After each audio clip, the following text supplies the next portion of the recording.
Un saludo especial y la bienvenida a su programa Talento Maestro que produce la Universidad Cooperativa de Colombia de la sede de Bogotá. Un talento muy especial que traemos hoy es el secretario general de la Universidad Central de las Villas de Cuba, el doctor Ramiro Alberto Pérez Vázquez. Bienvenido. Muchas gracias, un saludo cordial para todos. ¿Quién es Ramiro Pérez? Bueno, soy licenciado en computación de la Universidad Central de las Villas, estudié allá. Después, cuando terminé mi carrera universitaria, pues me quedé como docente en la universidad y ya son 30 y tantos años ejerciendo como docente en la universidad.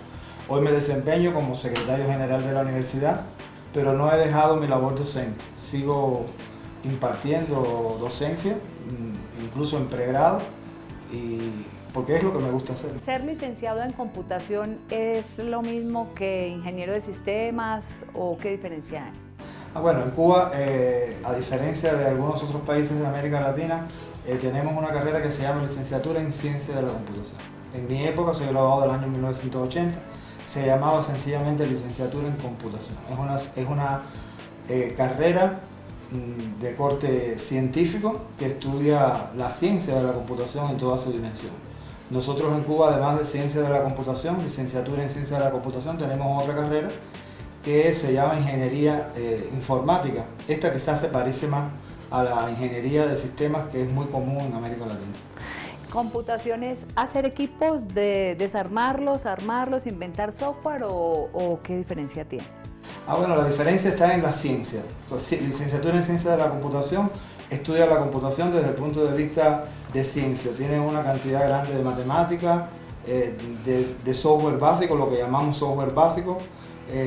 Somos quizás los que sabemos y aprendemos a hacer compiladores, sistemas operativos y aquel software que es necesario para que la computadora trabaje. La formación matemática hace que la computación gráfica, la inteligencia artificial, pues nos esté más cerca. El ingeniero de software hace un software más aplicativo, con aplicaciones a miles de campos hoy en día, y ahí está la diferencia. La diferencia está en que una quizás es más científica que la otra. Me cuenta que usted tiene familia, pero uno piensa que todos los de sistemas que se la pasan inventando no tienen tiempo ni de dormir. No, para nada. Tengo esposa y 2 niñas. Y 2 niñas. ¿Y cómo es ese amor también por la computación? Bueno, mi esposa también es licenciada. Ella es un poquito más joven que yo y la carrera en aquel entonces se llamaba cibernética matemática. O sea, ella es licenciada en cibernética matemática. Y las niñas, pues, la mayor no es exactamente de computación, pero es licenciada en matemática. En Cuba las licenciaturas tienen un carácter científico, no un carácter pedagógico. Entonces ella es graduada en matemática. Quizás acá en Colombia pudiéramos decir, para que se entienda mejor, graduada en matemática. Y la más pequeña, pues está terminando ahora su preuniversitario y esa todavía no sabe por dónde va. Bueno, usted estuvo en el segundo Congreso Internacional de Investigación para la Educación y habló algo del aprendizaje abierto. Sí, la conferencia que desarrollamos pues, se titulaba Virtualización de procesos educacionales, y al hablar de la virtualización de procesos educacionales, pues esa virtualización llega a partir de la posibilidad del aprendizaje abierto y de la educación flexible. Aprendizaje abierto, que significa que el estudiante tiene las posibilidades, no está atado a una institución, a un espacio, a un tiempo para hacer su aprendizaje. Por eso se llama aprendizaje abierto, que realmente no surge con la internet ni con la virtualización ni muchas de estas cosas. Las primeras definiciones de aprendizaje abierto son de los años 70, 80, porque desde entonces existía esa posibilidad de que las personas estudiaran en aquella época por correspondencia, a veces por programas radiales, por programas televisivos, pero el estudiante se sentía con libertad de aprender. A eso se refiere la enseñanza o el aprendizaje abierto, perdón. Y por otro lado, para que eso exista, pues tiene que existir la contraparte. Y la forma de educar. Y la forma de educar y la educación. Entonces hablamos de educación flexible. Las instituciones, los organismos tienen que dar esa posibilidad a los estudiantes, porque si no la dan, ¿cómo se va a aprender de manera abierta. Entonces están muy ligados estos dos elementos, aprendizaje abierto y educación flexible.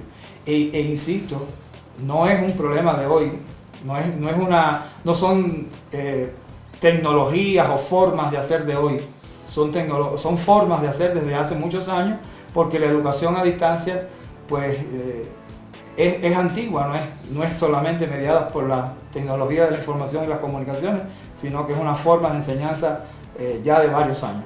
¿Usted también hizo esa diferencia entre la educación virtual, la educación a distancia? Sí, a ver, yo pienso que cuando hablamos de educación virtual nos referimos a aquella forma de educar en que las tecnologías de la información y las comunicaciones, la internet están presentes en general. Podemos tener una educación presencial con elementos de virtualidad, con elementos de usar estas tecnologías, pero cuando hablamos de educación a distancia, entonces estamos hablando de una educación que generalmente es para los adultos.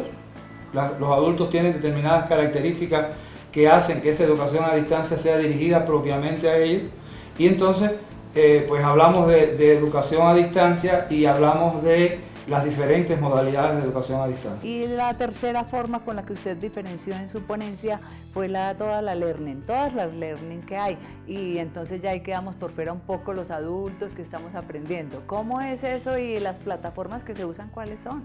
Bueno, la educación a distancia hoy en día se concibe como educación en Internet, y esta educación en Internet en los años finales del siglo pasado, a los años 90, se le dio por llamar e-learning, o e-learning, si lo decimos así medio en español y medio en inglés.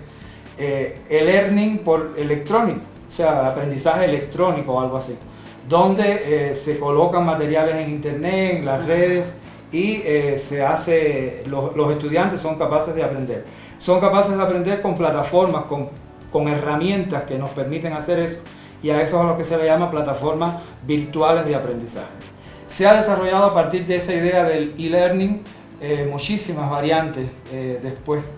Se habla en los años principios del siglo XX, 2004, 2005, un fracaso de esta tecnología o de esta forma de enseñar con e-learning, y aparece entonces una mixta que se llama B-learning, de la palabra inglesa blended learning, y se dice B-learning o B-learning, que es una enseñanza donde se mezcla lo virtual y lo presencial.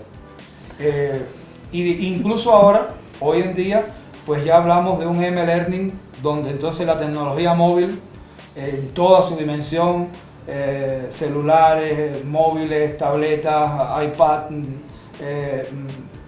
agendas personales, pues desde ahí se puede acceder a la información, y se llama entonces M-learning. Pero aparecen también otras, como por ejemplo hoy se habla de U-learning, U-learning, ubiquitous learning, en el sentido de que la persona donde quiera que esté tiene información. Entonces ya con todos los portátiles que hay y los smartphones. Fíjese que es interesante, porque el U-learning no solamente es tener acceso a la información desde esos celulares o de esos aparatos, ¿no?, de esa tecnología, sino que el propio lugar donde esté la persona pues también da información. O sea, la diferencia entre el U-learning y el M-learning es que el U-learning se hace con esa tecnología, pero se aprende también del lugar donde uno está. Es una forma interesante hoy en día de mostrar una forma de educación a distancia.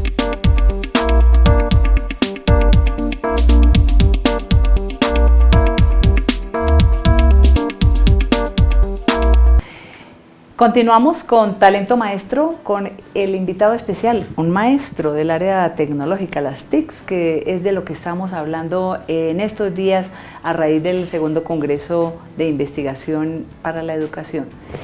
El doctor Ramiro Pérez es secretario general de la Universidad Central de Las Villas y ha evolucionado desde la década de los 80 al lado de todas las tecnologías. Nos está contando sobre las learning, ya no es solo la e-learning o e-learning, sino que también nos ha explicado algo de ubicuidad. Es cuando uno mira en el video que puede ir un personaje caminando por la calle y su aparato celular o su móvil, algo, está mostrando dónde está y da información. ¿Me estoy explicando mal, doctor? No, así es.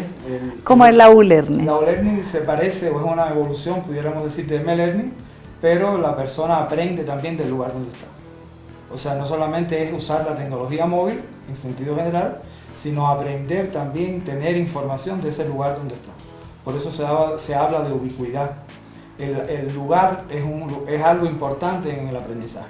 ¿Pero cómo es el M-Learning? ¿Ahí es donde está algo de avatar? No, el avatar viene en otra dimensión, digamos. El avatar es una tecnología que se está usando mucho ahora, sobre todo en un mundo virtual que se llama Second Life, que se está usando mucho, pero esto es una forma especial que se llama metaverso. Ah, metaverso. Que apareció en una novela en los años 1992, se acuñó este término de metaverso, y una de las formas de metaverso pues son los mundos virtuales, y uno de ellos es Second Life, y en Second Life usted cobra la vida de un avatar. ¿Y son juegos virtuales también?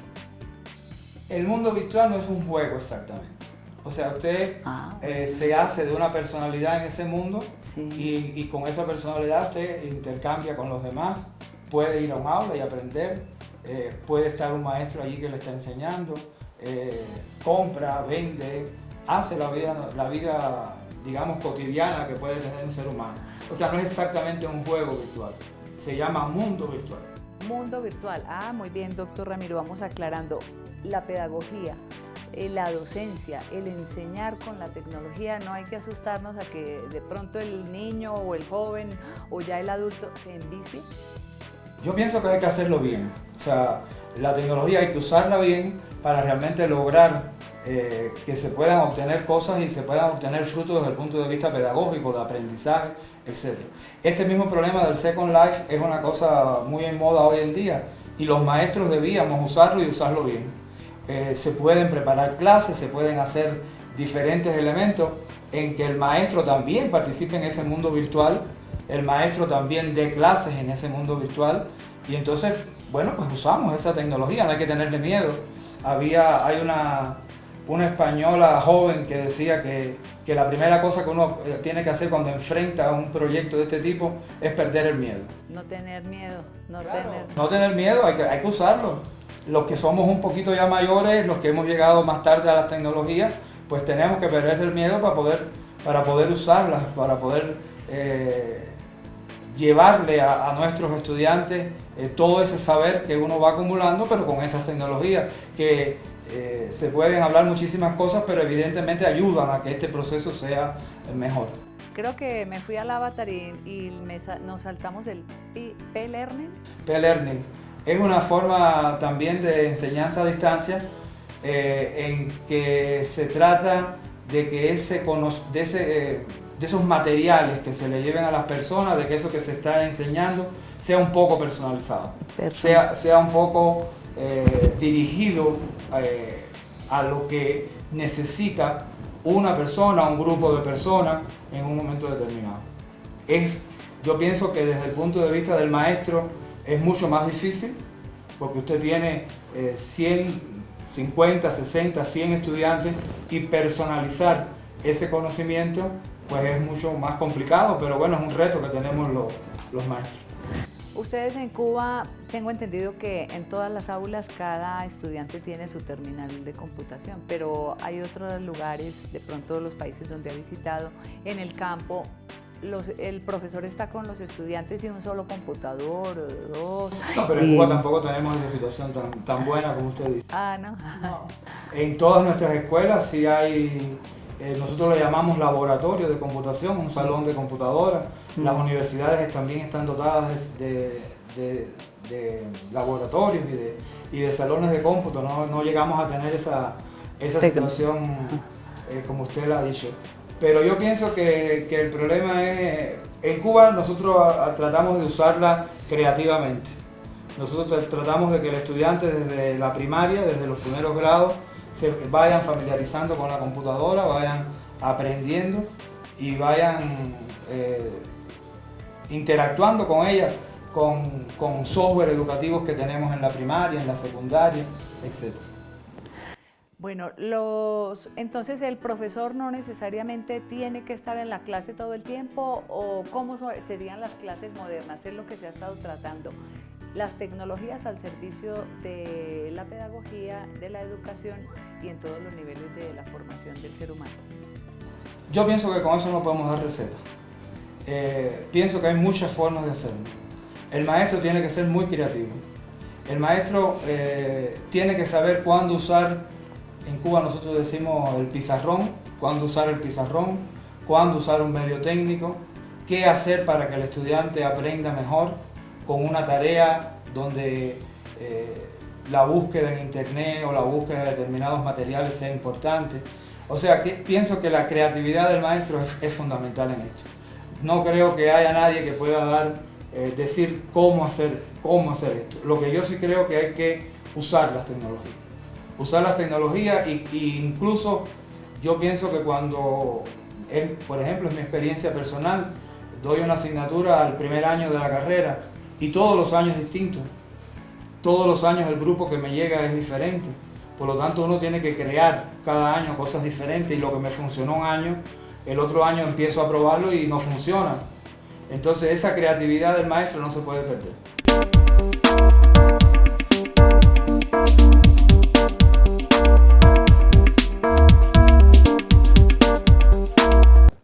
En Talento Maestro, la Universidad Cooperativa de Colombia, sede Bogotá, hoy ha traído al secretario general de la Universidad Central de las Villas de Cuba, doctor Ramiro Pérez, con quien hemos estado compartiendo sobre la tecnología, la investigación y todo eso unido a la pedagogía, un buen maestro. El auditorio estuvo lleno durante todo este congreso que se realizó con maestros de varias ciudades de Colombia, inclusive de otro país.